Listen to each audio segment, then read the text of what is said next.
تو اندر جائے گا، یہ آپ کھل کر کہیں، کھل کر بات کریں. دیش چلاتے ہیں آپ لوگ، بڑی بڑی ایجنسیاں لگی ہوئی ہیں، سب کو معلوم ہے. لیکن میں آپ کو عرض کر دیتا ہوں، جو لوگ حکومت چلاتے ہیں ان کی بارگاہ میں ادب کے دائرے میں عرض کرتا ہوں کہ یا تو ایک قانون ایسا بنائیں جو کہ نہیں بننا چاہیے، سمجھنا میری بات کو. یا تو قانون لائیں کہ ہر آدمی کے دھرم کے بارے میں بول سکتا ہے تو کوئی بات نہیں، حالانکہ یہ ہونا نہیں چاہیے. لیکن جو آپ لوگوں کا رویہ ہے نا، اس حساب سے کہہ رہا ہوں میں. یا تو ایک قانون بناؤ کہ ہندو مسلمان کے خلاف بول سکتا ہے، مسلمان ہندو کے خلاف بول، جب تو کوئی دقت نہیں ہے. اور ہونا ایسا قانون ہونا نہیں چاہیے. میں طنز اور تانے کے طور پر ہی بات کہہ رہا ہوں. اور نہیں تو پھر آپ ایک قانون لائیے، اگر مسلمان کسی ہندو دیوی دیوتاؤں کی برائی کرے اس کو اندر کرو. اور اگر ہندو بھی مسلمانوں کے نبی کے بارے میں کہے تو بابو اس کو کم سے کم مٹھائی تو مت کھلاؤ نا یار. میں ہندو مسلم نہیں کرتا ہوں، مجھے یہاں کے ہندو مسلمان سب جانتے ہیں، نہ ہم کرتے ہیں نہ کریں گے. ہم ہیں مذہب انسانیت کے ماننے والے. ہمارے محمد صلی اللہ علیہ وسلم نے ہمیں انسانیت سکھائی ہے. سبحان اللہ. اگر یہاں میڈیا کے کوئی لوگ کھڑے ہوں تو میں ان کے ذریعے ایک پیغام پہنچانا چاہوں گا کہ میڈیا والے پپو آپ ہیں ببلو ابھی، آپ کو ہمارے دین کے بارے میں کیا پتا؟ جو مسلمان کھڑے ہیں یہی دین کے بارے میں نہیں جانتے ہیں، تو میڈیا والوں کو کیا پتا ہمارے دین میں کیا اور کیا نہیں ہے؟ یار دیش میں رہتے ہو، دیش کی غریبی کی بات کرو نا. لے دے کر کے ہمارے نبی، لے دے کر کے ہمارا مدینہ، لے دے کر. اس کا مطلب آپ کے پاس کوئی میٹر نہیں ہے بولنے کے لیے، کچھ نہیں ہے آپ کے پاس، کیا بولیں گے آپ؟ لہذا بھولے بھالے ہندو بھائیوں کے درمیان نفرتیں پیدا کرنے کے لیے میڈیا سے لے کر کے بعض بدماش باباؤں تک، اور بعض بدماش باباؤں سے لے کر کے بعض نیتاؤں تک، سب کی ایک پلاننگ ہے کہ کچھ کر کے تو دکھایا نہیں. ودیش جیسی روڈیں نہیں بنا سکتے، ودیش جیسی بجلی نہیں لا سکتے، گوروں کی جیسے کہ معاملات کر نہیں سکتے تو لڑاؤ. یہ ایک پلان بچا آخری، یہ آپ کر رہے ہیں، یہ ٹھیک نہیں ہے. آپ دیش چلاتے ہیں.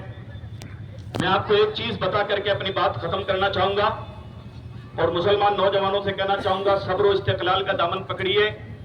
آپ کا یہ جو بڑے بڑے مٹھادیش ہیں وہ بڑے چالاک ہیں، ان کی چال ہے کہ آپ کو اندر کیا جائے، کچھ نہ کچھ کریں، خود رہیں صاف کے صاف. آپ حضرات کو عقل مندی کا مظاہرہ کرنا ہے. جس طرح اتنا بڑا مجمع آ کر کے خاموش ہونا، اسی طرح خاموشی سے اپنا غم اور غصہ کا اظہار کرو. میں ہماری اہم کتاب، اسلام کی دوسرے نمبر کی بہت بڑی کتاب ہے بخاری شریف، اس کی ایک حدیث پیش کرنا چاہتا ہوں. پہلے تو ہمارے یہاں قرآن پاک ہے، اس کے بعد بخاری شریف. اس بخاری شریف کے اندر ایک حدیث ہے، توجہ سے سننا آپ لوگ بھی اور ہمارے تمام بھائی لوگ بھی. وہ بخاری شریف کی حدیث پیش کروں میں. وہ بخاری شریف کی حدیث یہ ہے، توجہ میری طرف تو، کہ ہمارے نبی صلی اللہ علیہ وسلم کا جو سسٹم ہے نا، اگر وہ آ جاتا ہے تو ایک بہت بڑا مسئلہ یہ ہوتا ہے کہ غریبی دور ہو جاتی ہے. لیکن یہ کرنی نہیں ہے نا، یہ کریں گے تو پھر میرے پاس کون آئے گا؟ درود شریف پڑھ لیں ایک بار.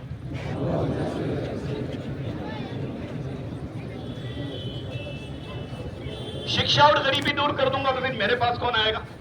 یہ.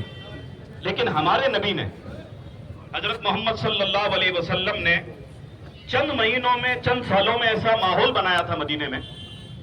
اور یہ بات میں مسلمانوں آپ سے کہہ رہا ہوں کہ آپ ان کا نام بھی لیتے ہیں، آپ کی چیز کے پاس یہ چیزیں کیوں نہیں ہے؟